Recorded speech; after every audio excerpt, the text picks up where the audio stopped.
Hi everyone. Welcome today. I'm standing in for Chair Scott. But it's the first time I've been, and pretty amazing.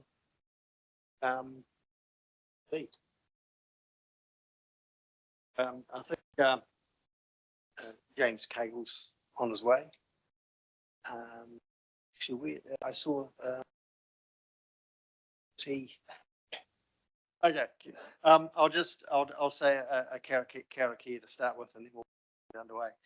Whakakato hau ki te uru, whakakato hau ki te tonga, kia makina kina ki uta, kia mataratara ki tai, I hei aki ana ti atakura, I toi hi huku, I hauhu ti hei ariora. Welcome. Obviously got a quorum today. I also want to welcome Tom Creasing. Tom.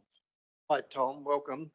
Tom's recently joined Environment Canterbury as a strategy advisor, and this is his first meeting of the Canterbury Regional Transport Committee. So welcome, Tom. We'll no doubt see more of you later on. There's no change to the order of business. Apologies. Chair Scott, obviously. No one else, that's all. Sorry, Mia Major as well, actually. He's not online. Okay. And are there any conflicts of interest? Public forum, so we've got no forum or deputations and petitions. And there's no extraordinary or urgent business. And no notices of motion. So we can go straight to item 7.1 on page 11, which is the unconfirmed minutes of our meeting on the 22nd of February, 28th of March, and the 18th of April. Are there any matters of correctness or accuracy anybody wants to pick up? Murray? Got it wrong.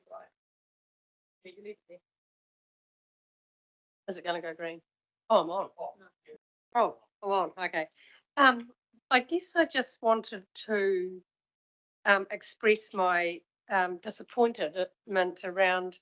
It's in regard to item number 7.1 and item number 6, but it's actually replicated right through that paper, and it's in regard to the level of the tsunami risk with the Hikurangi subduction zone in regard to the Pages Road change from, I think, 13th ranking to 4.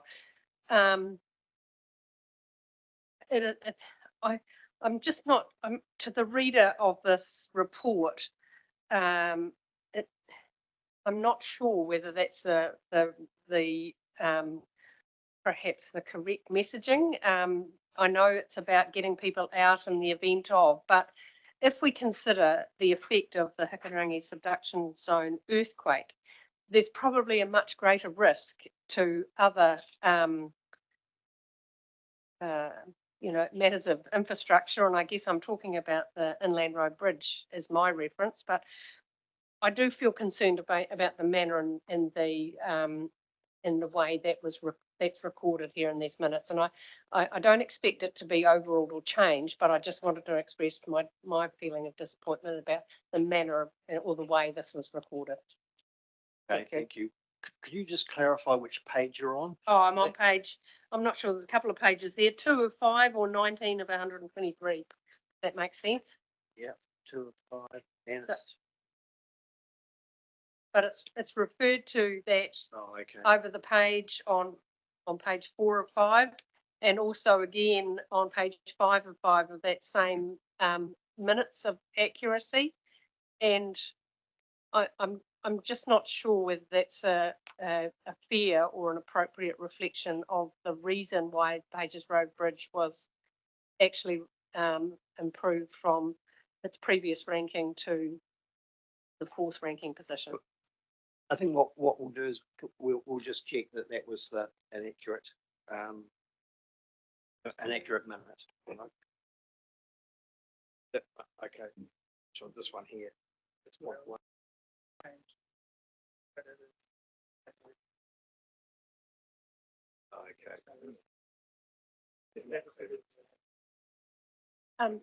Yes, Thanks. I mean, basically, there was the resolution on page 4 or 5 or 21 of 123. That was apparently the resolution that we passed on the day. So that's the description.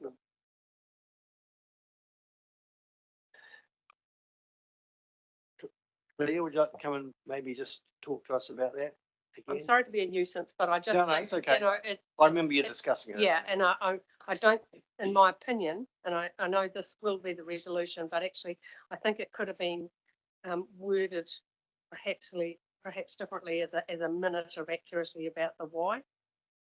Anyway. Thank you. So we know that there were submissions asking for that re-ranking.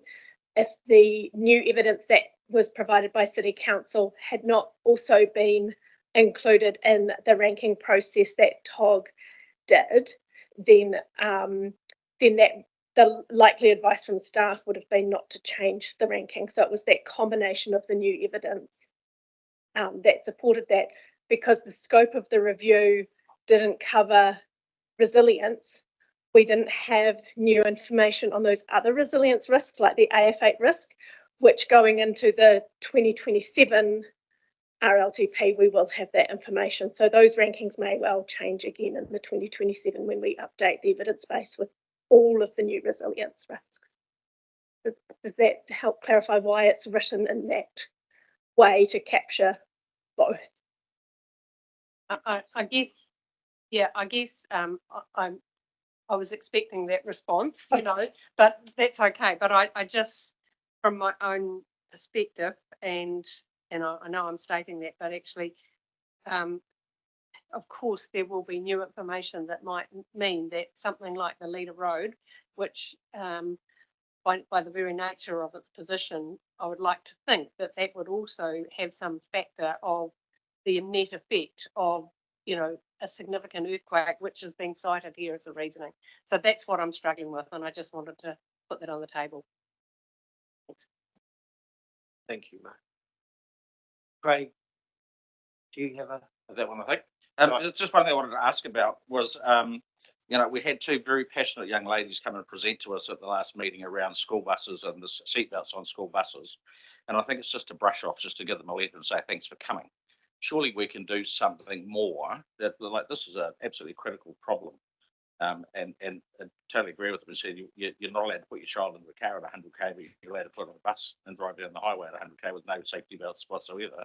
I'm just wondering, is there something more that we can do as a regional transport company, whether we write directly to the minister in charge? And I just think that it's they've been trying, and I know a young woman in my constituent tried to do something about this 10 or 15 years ago and went round and round and round and round and round and died a natural death.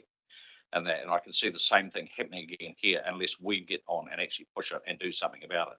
So I just like advice: is there something that we can do either individually or as a group, or to force this issue out into the public more, so that you know, they had some really good suggestions and some practical solutions to it. Craig? I think that has been picked up by the South Island chairs as well, and I'm pretty sure it was forwarded. A letter went from the South Island transport chairs as well. So, but look, we can, if we need to follow it up, we can have a wee look, see where they're at. Jesse, what's you? Just yeah. Could I suggest you just hold that question until we've got the South Island RTC chairs minutes on the agenda? Tiara is going to be coming up to speak to that paper. The rural bus safety isn't mentioned in that paper, so maybe that might be a pertinent question at that time.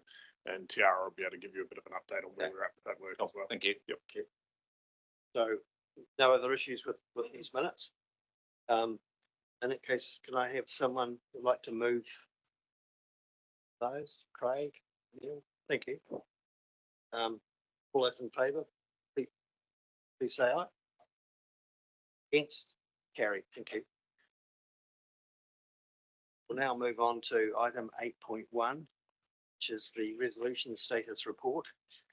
Jesse, is there anything? Obviously, everything's all green. Yeah, through you, Mr. Chair. So, the purpose of this paper is just to update the committee members on where the resolutions are of the committee. So we do have largely green items. The ones in orange, there's 3, number 4, 5, and 6 on page 32 of your agenda, which is in relation to the recommendations that came out of the deliberations on the regional land transport plan. That works in train, and as you'll appreciate with some of the reporting back from both NZTA and Environment Canterbury, that's dependent on funding associated with the GPS, National Land Transport Fund, etc. And in terms of the regional public transport plan work, that's underway as well by Environment Canterbury, working with the regional councils, the councils across the region, and in the Greater Christchurch Partnership. The rail investigations work, the Environment Canterbury LTP has included funding for that in the year 2 of the LTP. And the last one that is in orange, sorry, that was the RPTP. So they're all the ones that are in orange are in progress. The ones that are in green we've completed at this stage. So, taking other questions. Neil? Thanks. The letter that went back to Emily Jones and Philippa Cameron, has that been circulated to us or not? Yes, it has. Yeah. We can May reach get a copy of that if you like. Yep. Yeah. Or was it would have been emailed? Was it emailed? Okay. I recall seeing that. We can send it recirculate it if you like. Yes, absolutely. Yes. Sorry, the letter about school bus safety. Yeah,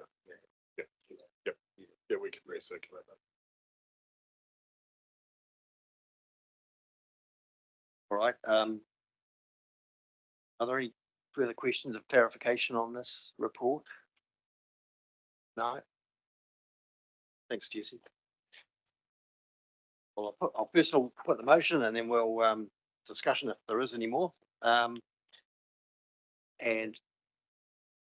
thank you. Do I have a second? Murray.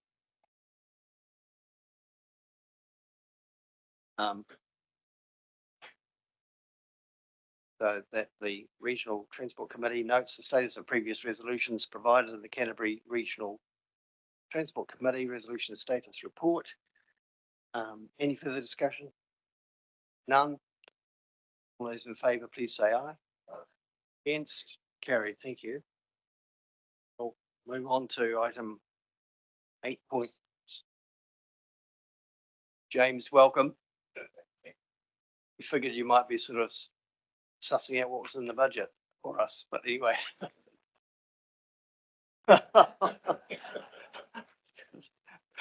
Thanks.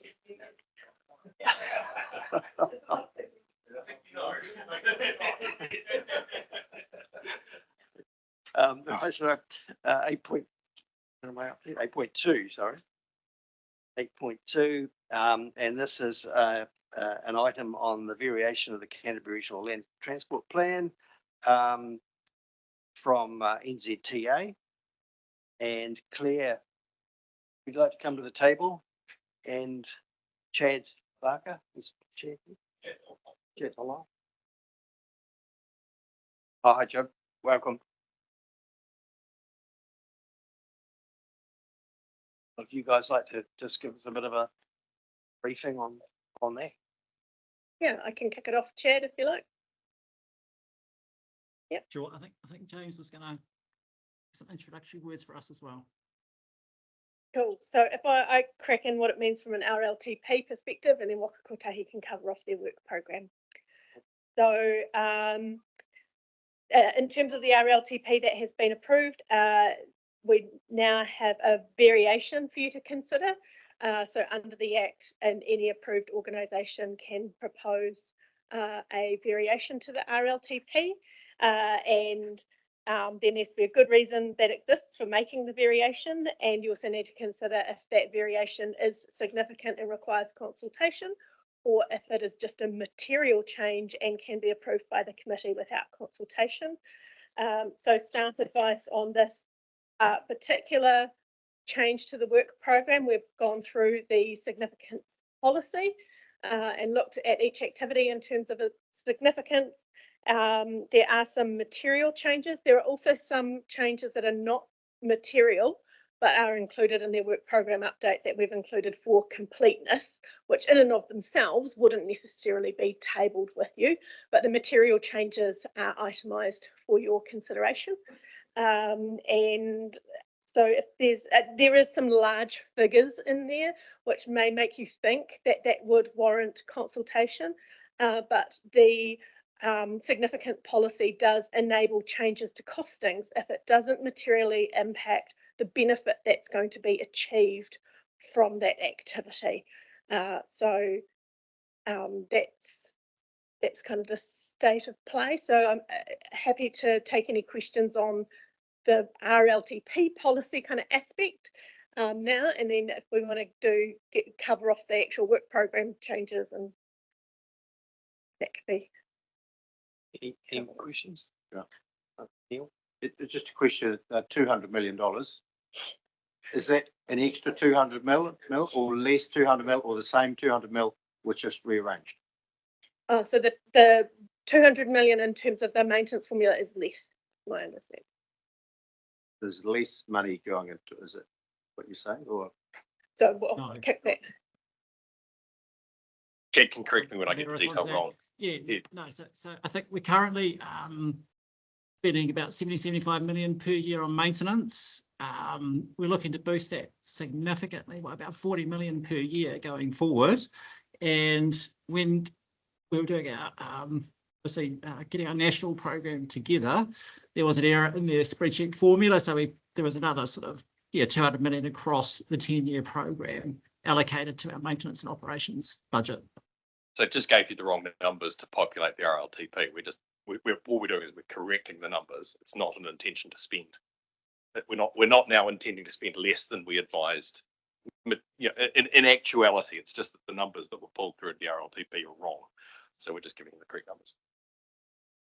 The step up is still significant. Thanks, Claire. So Chad, would you like to just go through? James, you. I can, Grant. Look, Okay, thank you. It's set out in paragraph 15 of the report quite cleanly. So Neil's already referred to the first bullet point there, which is the correction to the maintenance figures. And then some of them are up. All we're really doing is we're updating the numbers and the timing of the program to line it up with this wonderful document, which is the State Highway Investment Proposal, which is our national bid, right? Which then has to come into each region's RLTP in order to make its way to the NLTP. And the SHIP, as we call it, lovely acronym, we like acronyms, is really just our response to the draft GPS. And so a function of the timing in terms of where Canterbury sat in the preparation of its RLTP relative to the draft GPS and the SHIP and other RLTPs simply means it is cleaner if we take the opportunity to vary the RLTP before we get on to NLTP. In terms of the overall sort of project, yes or no, go or no go, other than the last bullet point in 15, which is safety, which I'll come to, what was in the RLTP when we approved it, recommended it to ECAN for approval or adoption. The right projects are sitting there, but we know more about timings and cash flows and things like that. So we can update those figures, and some of them are large figures in terms of materiality, and that's why they're there. But things like moving the MRT implementation costs, that is about the likely timing of implementation. So an awful lot of money drops out of the 10-year window. It's not because we're reducing the cost or reducing the scope or anything else like that. We're just simply moving it to where we think it is appropriate and more likely to be implemented. And so it just moves out of the window. That's what's happening there, because we have a more realistic understanding of how long we are likely to take to do the step a bit before we get to implementation, which is the detailed business case to protect the routes and then refine the detail of the program. We've got a clear understanding of the step in front of us, so we can advise and update the cash flows and costings in out years. So that's quite a large dollar change, but it's not really a material change in terms of the realisability of mass rapid transit for Christchurch. Likewise, State Highway 1 Belfast to Beckett's Motorway and William Bypass, which is a wonderfully complicated name for a project that's close to my Dan's heart. We're just cleaning up those costs as we get more information and as we understand things. The last one, which is the safety program, that is worth drawing your attention to, because that is probably the most materially impacted by the draft GPS. So the minister has clearly signalled a change in focus on safety investment from this government to the last, and that tracks through the draft GPS and therefore has to impact our proposed investment program over the next 3 years. This government's intention is to focus on safety is mostly by way of enforcement and other interventions like driver education. And so the program that you have seen us undertake in Canterbury and elsewhere in terms of retrofitting the state highway in places, rolling out side barrier and median barrier, things like what we've proposed in Nigel's area for Timaru to St Andrews, that has to change to take account of that process, not least of which because the amount of money available for us to access for that kind of project has both moved and changed in terms of where we can access that from the NLTP. So that is the likely impact in Canterbury. We will now focus on delivering an extremely safe road of national significance at north of Christchurch around Woodend. And we will continue a value for money safety program on retrofitting the state highway, but it will be a smaller program. And so it is absolutely time to update, even though we've only just adopted it, the RLTP to take account of that government direction. In addition to that, the approach to the design, which is kind of outside of the scope of the RLTP, does align more closely with some of the feedback we got in our district workshops as well. So even though we don't have control over that, it does better align with some of that feedback, if that gives you any greater assurance when considering this. That's good. Great. Thanks, James. Are there any questions of clarification, Dan? Thank you, Mr. Chair. Just on the adjustment of the budget, particularly to the Woodend bypass there by 90 million. Is that because of, I'm just trying to understand, is that because of revised costing estimates? The reason I'm asking that is might it pay to, are we allowed to leave it there, hoping we get walking and cycling opportunities provided, which I understand are not presently to be added to that project? Yeah, I'll let Chad group it on. But look at it one, we might put it. Oh, sorry, have I got? Oh, no. Am I responding? I noticed Richard's coming. No, as well. I'll try, Chad, and then I'll Yeah. let you correct me. So if you look at Appendix 1, which is the tables, you'll actually find elements of let's just call it the Woodend bypass for brevity's sake. At the bottom, there's two rows at the very bottom of the first page, and there's actually 2 rows near the top. Canterbury Share RONS project development, Canterbury Share RONS property. So you can see quite substantial sums in some of those. I'm not clear which one we're changing, but it is about how we are packaging the RONS nationally, sharing those costs nationally between project and the national program, and therefore how those costs fall within Canterbury. So I don't think you should be concerned in that sense, Dan, about scope versus overall cost. And just to be clear to the committee, the bottom figure, 527 million, that is a midpoint price range at the moment. It isn't saying that's what it will cost per se. It isn't a cost estimate. That's just the midpoint of our price range for now. You want me to respond? Yeah, I mean, we're basically layering up those costs from the midpoint for the construction based on a range, adding the property, project development, and pre-implementation costs to get to that estimate at the moment. So my further question was just in relation to walking and cycling, just to confirm, James, that it's not presently allowed for in the scope. And secondly, you mentioned before about the wooding safety improvements. I pick up around Wairau barrier. We got clarity on that now, so I know we've been awaiting that. Well, Oh, good, I'm working now. So no, you're right on scope and at this stage that is dictated to us by the draft GPS. So we will see if any language around that changes between, the draft that was consulted on by the ministry and any updates the minister makes in terms of finalising the document, in terms of whether it gives us any wider scope or any variability or clarity.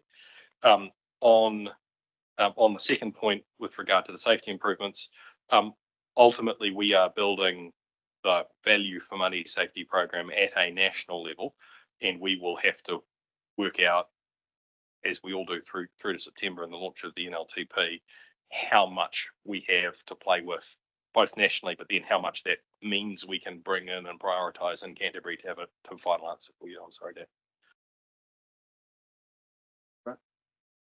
Just a couple of questions on the appendix 1, page 41. The Tynwald corridor improvements, 114,000. Is there still money to spend on that project, or is it completed? Next page, 42 down the bottom. Key area CAN bankside flooding, 540,000. What's that project for? Bad one. Chad, can you answer that? I think that's just been like a carry through of an existing approved project. So I don't have the detail on that specific one. It's probably just the last cash flow year to complete that project, but yeah, I don't know the details of it. Never seen the project start, I don't think. Get some detail, thanks. Yeah, And the there next- are some items that were in the maintenance operations and renewals, and because of the new GPS, they're wanting to see them itemised when they apply for funding. So some of these small things that would kind of be considered renewals have then been split out. Okay, and the last one, the Wayrite required 3.9 million. I could save you that money by removing the project. It will give you spent on more useful things. Redirect, that's it. That's half of what Ashburton gets to run their whole roading network for a year. Half of it on one way station. Good value for money, I don't know. Right, thanks for that. So we're all pretty clear on the reasoning for the variation, and that bullet point 2 or item 2 there. We just had that description. Everyone clear on that? And then over the page.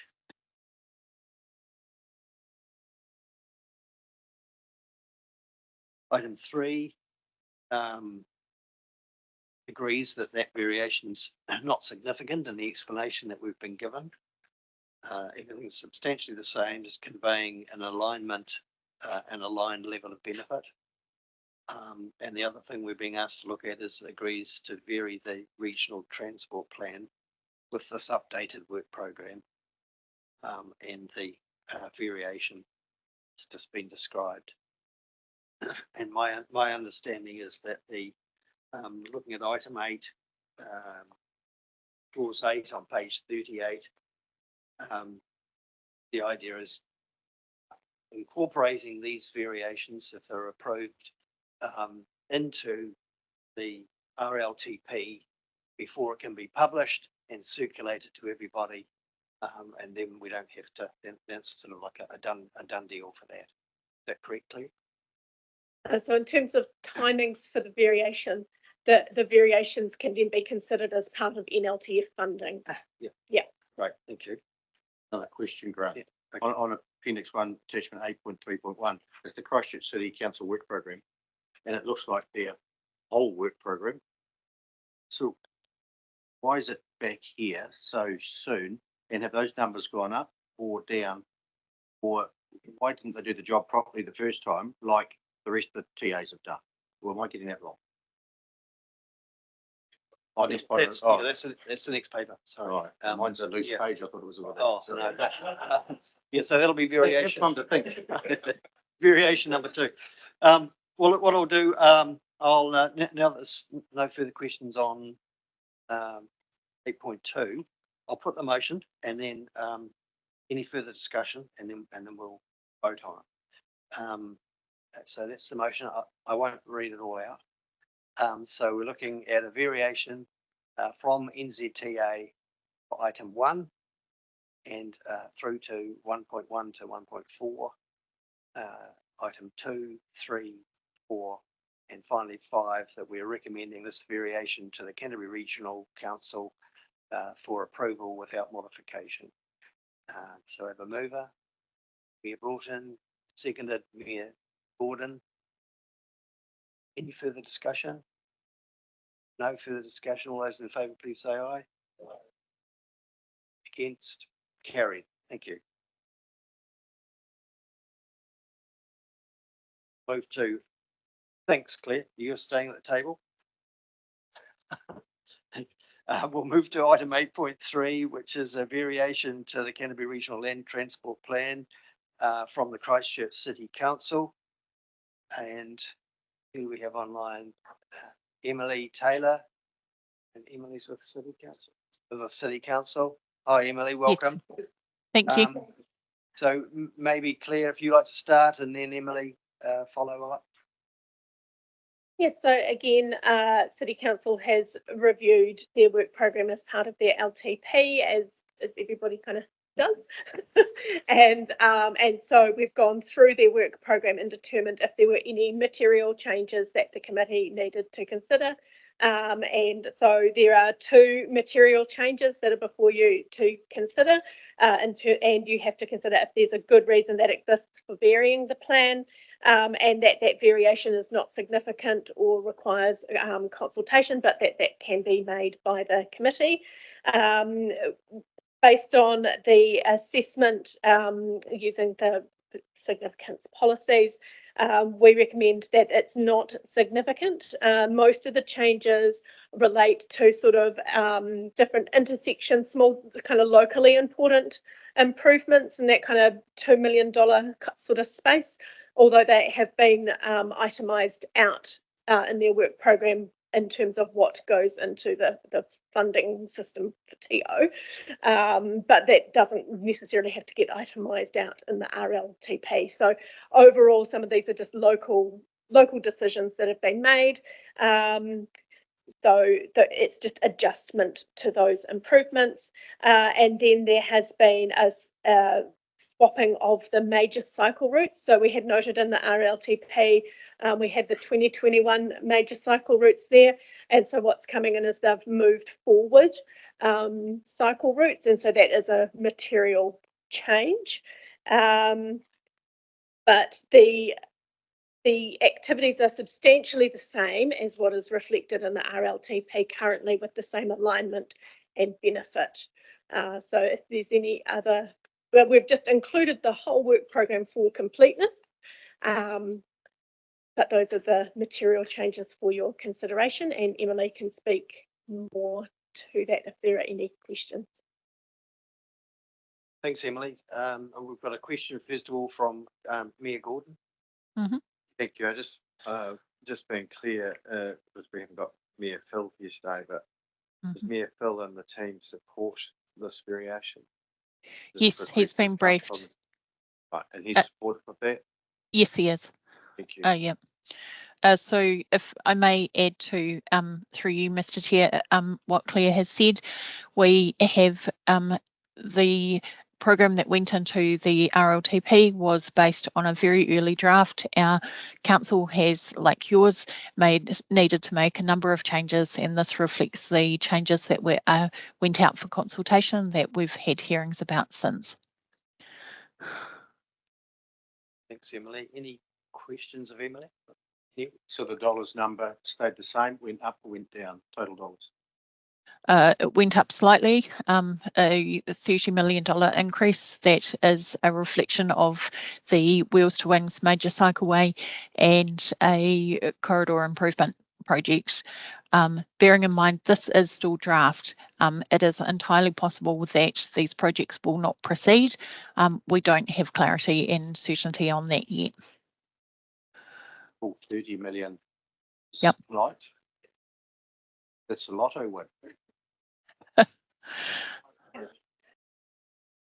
Was first span of the bridge anyway. Yeah. So if these are approved, then does the rest of Canterbury miss out? You, Stu, or not? Does it come from somewhere? The pool's the pool. If this went, Christchurch City went up when others come down, that's the question. If I may, and So through you, Mr. Chair, this isn't our bid for funding.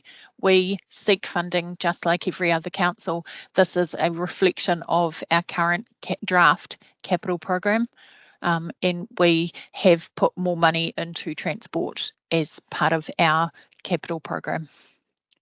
And our assessment in terms of if, and we did this with the Whakakapi one as well, and any changes that might be needed to be made to the funding and financing section or considerations of affordability. There's nothing from that 30 million change that is material in terms of the affordability. So the previous paper has reduced spending by millions and millions and millions, and this increases it by 30 million. So overall, with both of them, the whole RLTP comes down. And again, it doesn't prevent, it doesn't change the regionally significant rankings, if anything like that, or the Whakakapi funding decisions. And if it was, we would have definitely mentioned that in the paper. Thank you. Any other comment? I just want to make the comment. I mean, I don't support the language that's written. To actually note it as the work program does not change and is only approximately 30 million more than the original work program. You know, for some of us, $30 million would go a long way.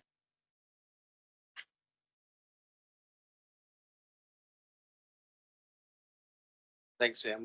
We'll I think all we can do is note that we need to watch the language in terms of describing dollar values of that kind. Jesse? Just to add to that, these are the bids of each of the road controlling authorities into the NLTP. It doesn't guarantee that the NLTP will fund these bids, as we all know. The NLTP and the NLTF is going to be constrained. So particularly where the direction of the GPS has signalled that walking and cycling is likely to be less funded in that activity class. So in the context of a hundreds of millions, if not more, budget, and I know this is different for different scale of council, $30 million for the Christchurch City Council budgets is quite different to $30 million of Kaikoura's budget in terms of a smaller council. Yeah, but in relativity terms, it's quite different. So, but it's still the point being that it's until the NLTF is actually confirmed and how much money there is actually available, there's no guarantee of funding on any of these projects at all. Jesse? Just okay. It's about hard to feel not in the room because no one's from here from Christchurch to bet for what's here. So I just think we need to consider if this was our districts and we've gone through our long-term plans and we've decided that actually there were some changes to our roading program and that needed to be reflected in the RLTP, then we would bring the same thing here as well. And the scale of the dollars that sit here is huge. Like it's a lot bigger than we or anyone else sitting here because it's just the scale that Christchurch deals in. So this doesn't take away anything from me or you or anyone else. This is just reflecting of what their program looks like and the increase that they have made. So I support what's here just on that basis, and you're happy to move what's in front of us. Yeah. Thank you. And the other thing, both of these variations are about also aligning to the GPS, which obviously came out post our draft work. So it's just correcting that so that everything's aligned. Any other questions? None. So look, I'll put the motion And the motions before us. So this is a variation to the Canterbury Regional Land Transport Plan from Christchurch City Council. And for items 1 through to 5. Similarly, item 4 there agrees to vary the Canterbury Regional Land Transport Plan with the updated work program from Christchurch City Council.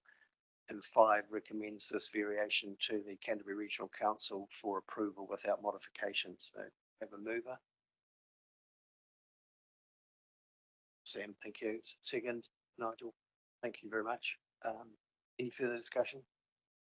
No. All those in favour, please say aye. Yep. Against? Carried. Thank you. Great. Move to item 8.4, which is the Regional Public Transport Plan Development Update. And Tiara, Len, you're online to describe this for us. That'd be great. Thank you. Just Kia ora tātou. Len Fleet from Environment Canterbury's public transport team. I hope you all can hear me. I'm beaming in from the north bank of the Ashley River as we go. So the purpose of today's report is obviously to update you on developments of the Regional Public Transport Plan. The committee will recall that when we updated you last year, November last year, it was our intention to have the refreshed Regional Public Transport Plan completed in parallel with the Regional Land Transport Plan. Suffice to say, we've chosen instead to take a more circumspect and staged approach to the plan development.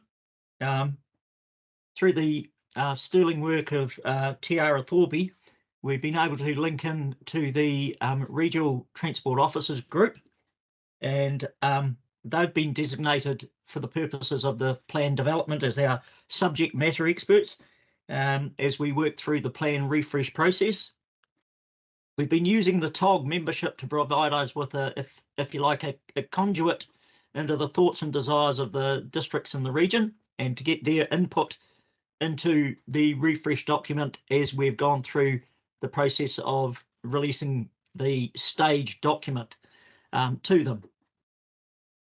Just this week, we received the final input from the TOG officers on Part C of the draft consultation plan, and we're in the process at the moment of assimilating those comments into producing a final consultation draft. It's our intention to share this consultation draft with the Regional Transport Committee, both the Regional Transport Committee and the Greater Christchurch Partnership Committee. Greater Christchurch Partnership, of course, are looking after the Greater Christchurch elements of the plan development.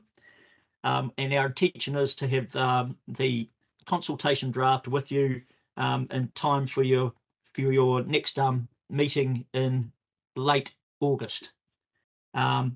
This will enable public consultation to be held in the last quarter of the year, and the hearings panel, which you've previously convened to hear submissions, and to be able to convene in late November, early December. As part of the paper, you'll also note that we have a minor procedural recommendation regarding the workings of that hearing panel, and that we're recommending amending the terms of reference slightly by adding a quorum requirement of 3 of the 4 members to make up the quorum. Thank you for that. I'm happy to take questions from the 4 of you. thanks, Len. Any questions of Len? No questions, Len. Thank you very much. That's great. I mean, the particular clauses there are 12 to 14 on page 50. And then in terms of the terms of reference, just the change to the quorum, the minimum quorum of 3 rather than 4, just to give a bit of flexibility for people's time frames. They're the main issues. And then on on page 52 there, the next steps describing the timeframes that you're anticipating. So thanks very much. Being no questions of clarification, I'll put the motion and then we can call for it. Oh, Mayor Black. Thank you. Is it right now? Yeah, okay. I guess I was just looking at that, like the hearing in November, December. My availability, will be from mid-November on. I won't be available the start of November. So I guess if we can just consider that if that's necessary, probably the fact that Alan. Thank you. Yes, and I think that's the reason for having the quorum minimum 3, just in case people, because it's a busy time of year for people. Okay. So I'll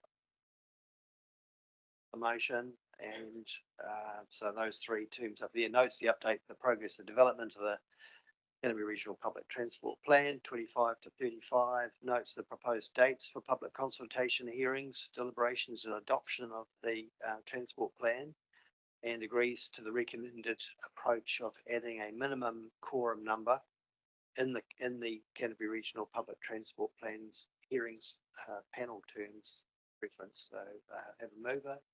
Sorry, just one, just in regard to membership, relative to quorum, is that appropriate? Do we have enough members? That's my question. So is that correct? That's just for Yes, so that's still the current members that we had previously identified for the Canterbury Regional Transport Committee. so happy with the membership, but do we need some backup? Yeah, just one more potentially. Yeah. Just conscious to what Murray's just said as far as availability. Councillor Scott's there at the moment. That's a state of flux. So I'm just, no, I agree. I hope the same thing. I'm just conscious that it's the current quorum. Can we add someone? It does. Yeah, it does. So do we add someone now while we can, just to give some safety? Sorry.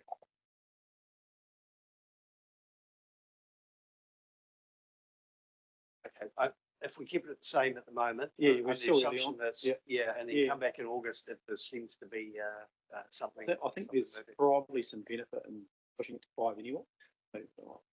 No matter what, just thinking even to get down to 3, having 5 would be a benefit. So I mean, I'm happy to move the change now. As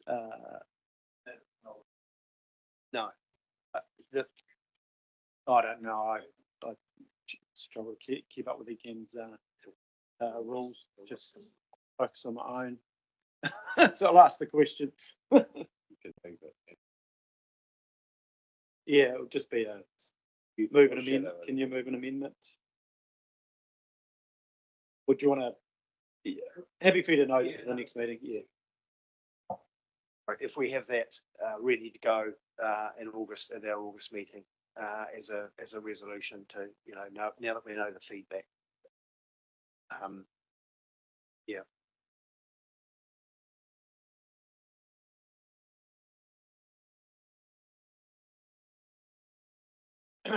Yeah, look, I think as Councillor Chair's just said, if we bring a paper back to you in August, which will be ahead of the timing for the hearings anyway, and if there's anyone who wants to put up their hand to be the 5th person on the panel, let us know and we can factor that into a resolution on a paper and bring that back in August. Can I just ask on that? There's obviously the members that sit around this table, but the public transport piece is there's an opportunity that maybe a member on one of the councils that's part of the GCP, thinking about where the bulk of the public transport work is done. Dan or Phil or I might have a councillor that could fulfil that position, so that could be just included in your thinking for August.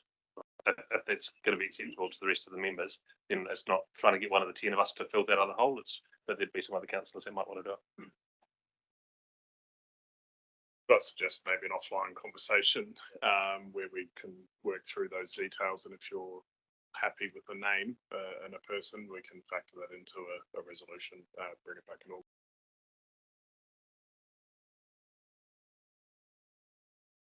Yeah, I think if we definitely look at that in August. We'll make a note of that. The review the membership. So basically so we'll just move, I'll put these and move these, if I just move these now, it doesn't change anything for when we come back to August. So do I have a mover? Yeah, I'm happy You to do moving? that. Seconder? Nigel seconding? So any more discussion on that? No. All those in favour, please say aye. Against, carried, thank you. We'll now move on to item 8.5, which is the emergency works submission, and invite Tom to the table. Thank you, Mr. Chair. The purpose of this report is to seek the committee's approval to delegate authority to the chair or deputy chair of the Canterbury Regional Transport Committee to finalise and approve a submission on the New Zealand Transport Agency's Emergency Works Investment Policies consultation. In summary, the Emergency Works Investment Policy document outlines a raft of changes in the context of the increasing frequency and severity of sudden events and natural hazards. These changes seek to address cost escalations and identify a sustainable funding model for emergency works that both balances the expectations of NZTA and local authorities whilst retaining a level of ongoing funding certainty for local authorities. The submission from the CRTC will be focusing primarily on the changes which will decrease both the size and availability of emergency works funding derived from the funding assistance rate, and then the resulting increased pressure on the local authority share of transport funding. The submission will also be advocating for a 3-year transition period, given the misalignment between the local planning cycle and the proposed timeline of implementation of these changes. A transition period will be allowing a sufficient planning times for local authorities and will better align funding cycles and will let us incorporate those changes within the next planning cycle. Once TOG members have provided their feedback, a draft submission will be circulated via email to all committee members for feedback and input, with a minimum of 3 working days to provide feedback before the submission deadline on the 19th of June. I'll take the rest of the report as read and I'm happy to address any questions or points of clarifications as required, Mr. Chair. Thanks, Tom. Questions? More a point, just and heavy with the recommendations that will come to us and be circulated via email. We were talking about this at the Local Government New Zealand Transport Forum last week, and it might be good to connect in with the work that's going on there. There was a senior staff member from NZTA there, and the kind of discussion we got to was around, while we might not be happy with where this is going, the reality is that funding isn't there. So we were thinking, well, what is the solution? And the possible solution is, without exactly proposing, we're coming up to an absolute solution. One is the EQC type model, where a levy is sought and it builds a fund up over a period of time. So it just provides a degree of certainty that there might, in the event of these events, which are happening more and more often, so that we've got some level of certainty. All our districts have faced this in some way and form.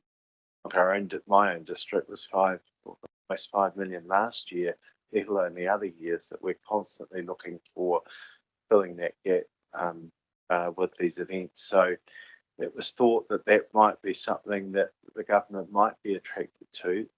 So I just proposed that because, and for us to think about whether that's something we could look at supporting as a possible solution. Because the government are looking for a solution here to a problem that faces most of our districts at some point in time. Thanks, Dan.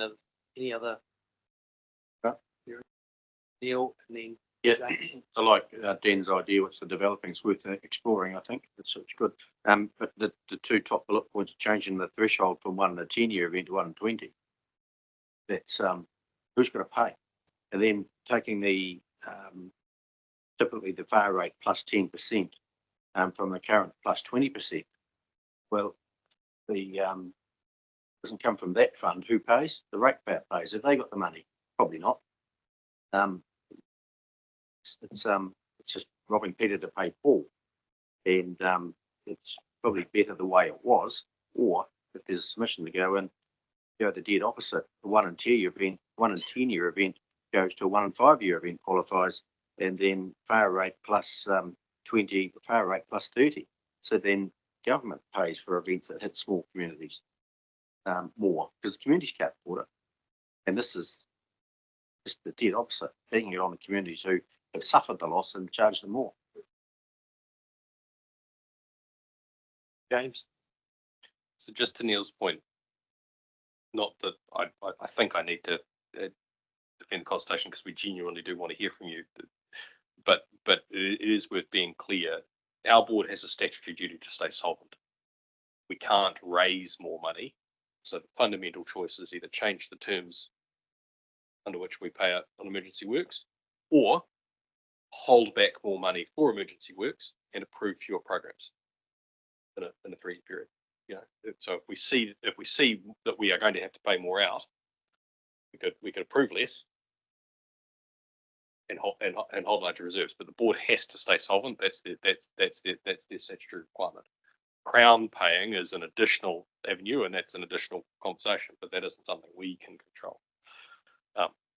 But look, the real point I only want to make is just to be clear, as a member of this committee, clearly NZTA doesn't need to consult itself through the RTC, so we don't need to be part of the submission, and the submission should reflect the fact that it's coming from everyone else, and you know, that's right and proper. Just on that point, James, you do need to stay solvent, as we do. And the solution may be Crown pays. That might be the submission if there's an event. If there's an event. If we're getting to that point, aren't we? A bigger share of the cake. The paper describes some suggestions that we could put into the submission. So I think it would be good to if you've got any thoughts like you've just described, Dan, maybe send them to us and we'll add them to the draft before the draft's put out. So we just sort of clear that we've covered bases about your comments as well. And to connect them with LGNZ's transport forum, because they also had some really good ideas and thinking there might save us from reinventing the wheel completely. Right. Okay. And they could be, have they been formalised, the LGNZ? So, okay.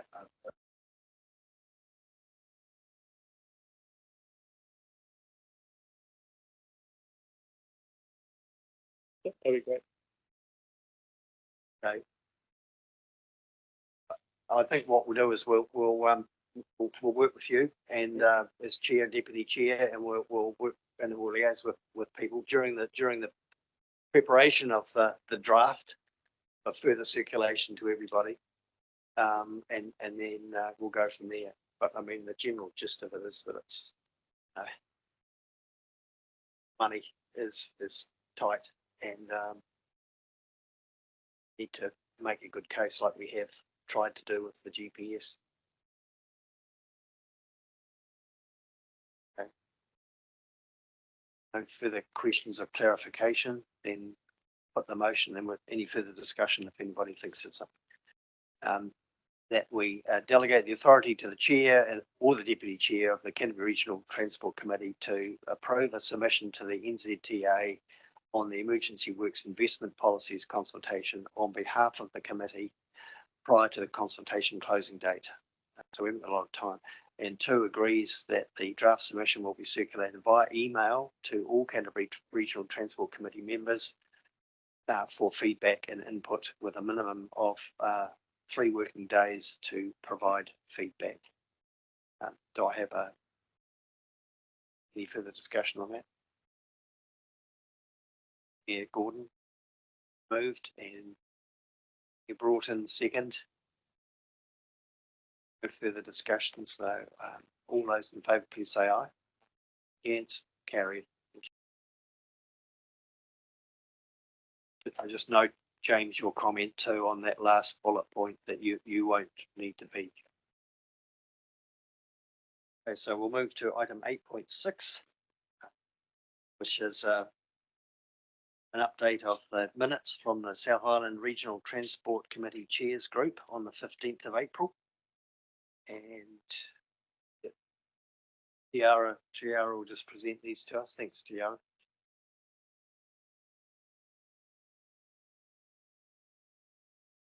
So the purpose of this report is to provide the committee with the minutes from the South Island Regional Transport Committee Chairs Group.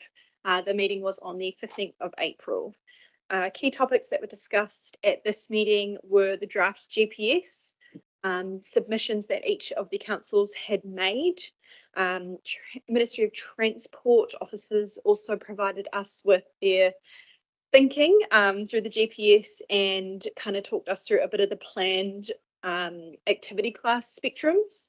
Whakakapi's South Island Regional Relationship Managers provided us with an update on their expectations for the next GPS period and gearing up to deliver the roads of national significance. Kiwi Rail staff, we had Gary Eichen. He is the South Island Infrastructure Manager. He provided us with updates on Kiwi Rail's long-term direction, their new, more limited funding models that were signalled in the draft GPS, and an update on the Rangitata Bridge that was, over at the time. The chairs received a presentation from Whoosh, which is a Christchurch-based innovative above-ground transport solution. They're trialling a service in Queenstown over the next few years. You're more than welcome to have a look at that. It's a really cool solution that they've got there. The next South Island RTC is in July, and that won't be online. So it's predominantly going to be focused on our work program, which is including our freight project, some resilience mapping. Conversations will also probably be focused on looking forward to the next 2027 GPS. So looking at how we can gear ourselves up and start heading in that direction together. I'll take the rest of the report as read, and I'm happy to address any questions. And the school bus, do we want to talk about that now, or do we want to? Yeah, maybe any questions, and then we'll easy. Any questions on the report? No questions. It's and it'd be good if Tiara, you could just give us a bit of a lowdown on the. That's on page 105. Is that the bit we should be looking at? Yeah. So yes, rural school bus safety was discussed at the South Island RTC meeting. Whakakapi has also released their report on the safety of school bus journeys. That Whakakapi report identified potential interventions and actions to address safety issues and gaps in kind of legislation and interventions. This included route design, speed, visibility of buses, and driver management. The South Island RTC did have a discussion on this, but nothing was agreed to. So the South Island TOG members have taken that report away and will be reading it and doing their homework. But essentially, the South Island RTC at the next July meeting will have 2 options where we can, continue to advocate to central government, bearing in mind that this issue has been before Select Committee before.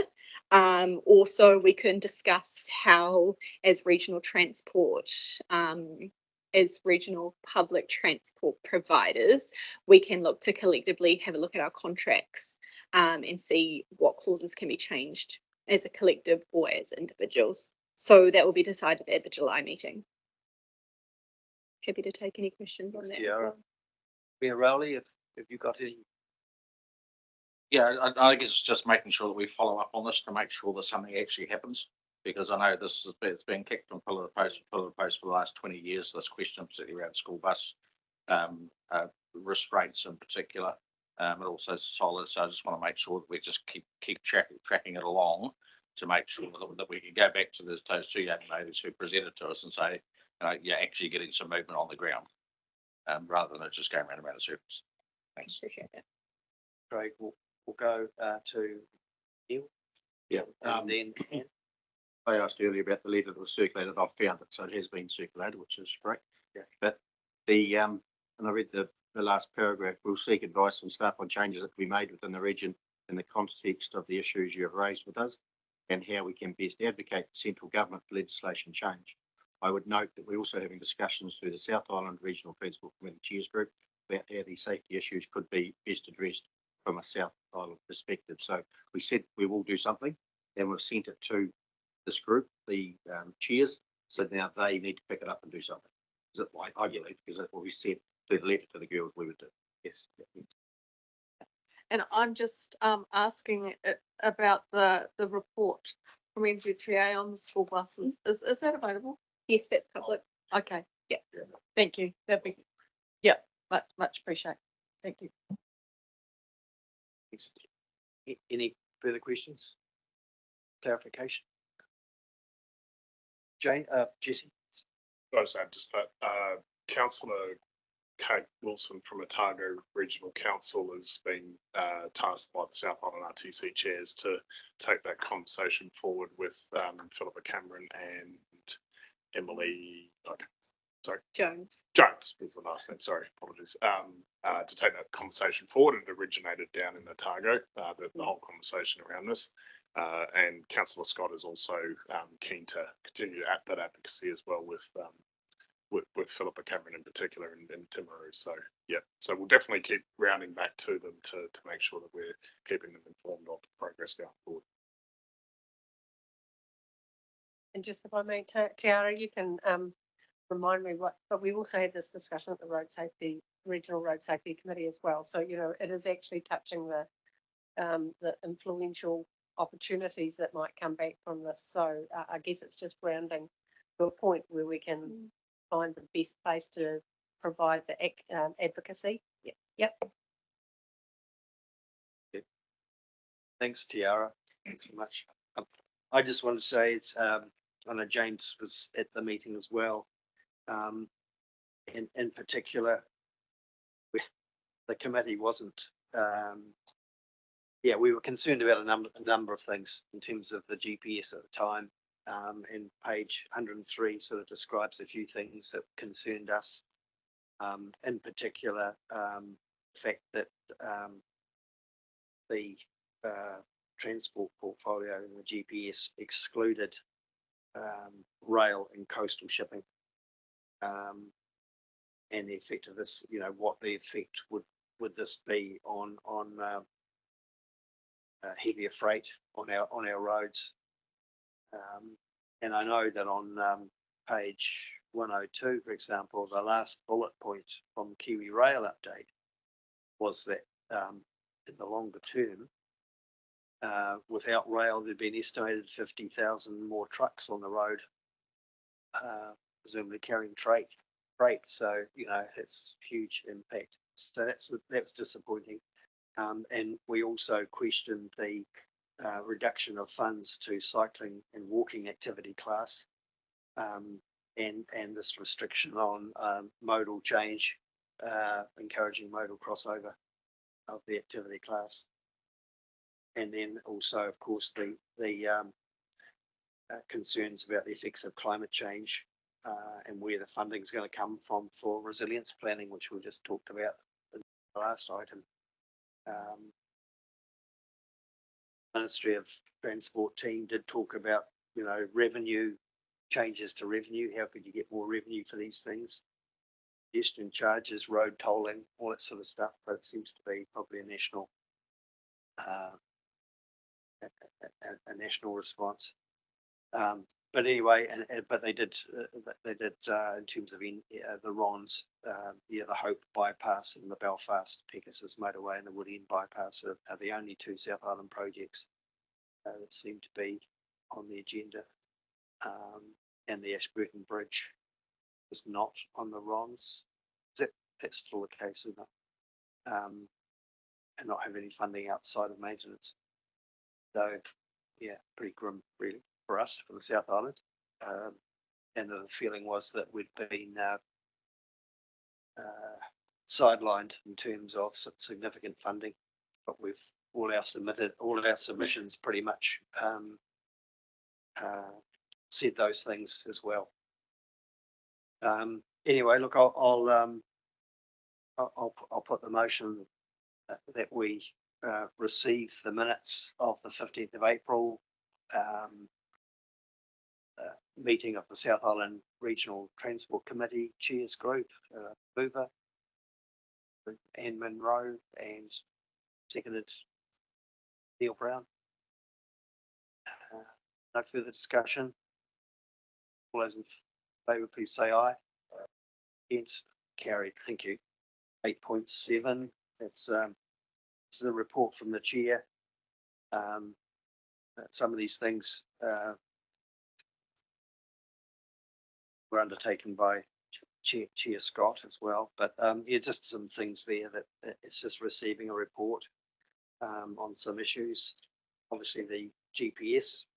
We all know the complications with that and the deficiencies in that for us here in the South Island and in Canterbury. Some minutes on page 107 just describe some meetings that meetings that Chair Peter Scott had met with Chris Bishop and a number of people in Wellington, raising the issue of the Greater Christchurch Partnership, strategic work on the spatial plan and the MRT, as well as urban development that took place in February. And then in April, he met with Simeon Brown, again talking about the GPS and the sustainable public transport framework and investment in public transport, which we know is likely to be diminished significantly as well. And then the 15th of March, a joint meeting with full council members had a bit of a discussion about the regional land transport plan at the time, where we approved that and the prioritisation and the public routes around the city. But yeah, so look, it's anything anybody wants to, in terms of an issue that you might have. Oh, Grant, I'd just like to commend the chair for the submission put into the GPS asking for the Ashburton Bridge to be removed from the road of regional significance and to be included as a road of national significance. That would make a big difference to the whole project and obviously the funding. So yeah, that's a very good point. Yes. Just one other thing which is not mentioned here, but segues into future discussion is driver's licensing appointments. We have people, and I'm sure you are all experiencing it as well in your communities. We have Mayor's Task Force for Jobs in our community, as others do as well. Part of getting young people into work is getting their driver's license, and we get them to the stage of ready to go to sit their driver's license with an instructor to get the piece of paper so they can then travel to work and contribute to the economy. They can't get appointments because they are so booked up and well in advance. The whole system appears to be broken, and perhaps we need to send a signal to, I don't think it's NZTA, it's someone, James, so you might let us know who it is, but you will shortly, what we need to do. But he's raising it, and we need to try and fix it. And I think our council was looking at putting a remit to the AGM of NZ, of LGNZ, but perhaps we can fix it another way. So someone needs to fix it. It's badly broken. Thanks, Jay. Thanks. Agree, Neil. It is. I think our explanation, because it is us primarily, although it's our contract or I mean, we're responsible. our explanation is twofold. One, that the increase in demand created by the removal of the reset fees, and the way that was structured initially with no stand down period saw, frankly, a lot of no shows and then rebooking, and that just ties the system up. So we're trying to implement sort of a stand down period so that at least if you no show, you don't then clog the system up for a while. But equally at the same time, it's worth mentioning two other points. One, a difficulty to quickly train up and staff up testing officers to meet demand, and influx of foreign drivers needing certification of their foreign driver's license for ability to drive in New Zealand. So as migration has ticked back up in quite a wave, that's also placed demand on the system. So to come to your point, Neil, we are actually the right place to write to, but I would also encourage you to write to the minister, because it is the minister who is considering the fee structure and whether or not the removal of reset fees is something that he wishes to change again. So I think there are two avenues of attack. Write to me, I'll happily come back and report to the committee on what your wait times all are and where they've been tracking and what they look like over the future. But I think there is also a ministerial interest in this. Thank you. I'd like to speak in support of Neil's proposal, because we too are experiencing exactly the same thing. And from some of the intel that I've gathered up is that actually when a young person is booking, they're hedging their bets and on booking for several times, which blocks up the system, so that if they fail the first, they know that they've got an opportunity 2 weeks later or 2 weeks later. So, and that's having a massive impact on a sort of a systematic failure. So totally support Neil's option, and I think we do need to strongly advocate for some sort of system change in that regime. Thank you. Yeah, that sounds good. I mean, personal experience for me, my daughter's trying to get her final license. Couldn't get anywhere in Christchurch, Rangiora, Amberley, Ashburton, Alexandra, and Greymouth seem to be the only thing, or it's Westport. And you kind of think, this is ridiculous. And in fact, they can't even book a place for 8 weeks. There's 8 weeks are full, and then it's a cutoff. So to actually see if there's a vacancy, you'd have to be online all the time to pick it up. So it's absurd. So yeah, I think we'll be able to change. Yes, good. That's good. So from this, shall we send a letter to James and also a letter to the minister from this committee? Who will craft that up? Someone. You heard the problem, I think. Yeah. Just tell them to fix it. I think if we capture that as a resolution and an action in the resolutions tracker of the committee, and we can bring we'll craft up a letter and circulate that around to the members to go to Whakakapi and the TA, and then we can bring that back through the committee at the August meeting, if you like, as well, with a response and further information around that as maybe a paper that comes to the committee. So I'll have a chat with the team and take that offline in terms of some of the concerns. If you've got any specific things you'd like us to address in the letter, it would be helpful if maybe you could craft an email to us, and we can include that, so that make sure that we capture everything. If you crafted it first, then we could add to if anything's missing. That's fine. Yeah. We've got some notes from the. Yeah. Oh, right. Okay. We'll make a note of the minutes anyway. Sorry, not resolution in the tracker, but we'll make a note. We'll pick up the issue offline and we'll craft a letter and get right. Just while I'm on the subject and Sam's listening, our council was going to remit to the AGM of LGNZ, because we know the president quite well. Is it worthwhile doing that, or should we just deal with it here? Or I think both Neil's with Shane. And for it to get a remit to, we need the support of I think you will, yeah.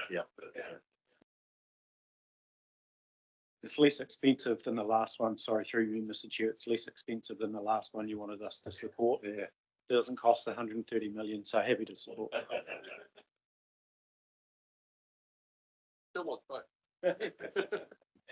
You just for the room's awareness, as part of trying to solve that, we're also working with Whakatau on trying to get some vehicle, some license testing in Selwyn, but there is nothing there currently. So we've got, population 80,000 people, and all we're having to go to Christchurch, Ashburton, or Rangiora, or West Coast, or Alexandra, like everyone else. So part of the solution is actually trying to create some capacity as well within the system with a new testing spot. That's great. Yeah, I mean, social and economic issues, that's kind of.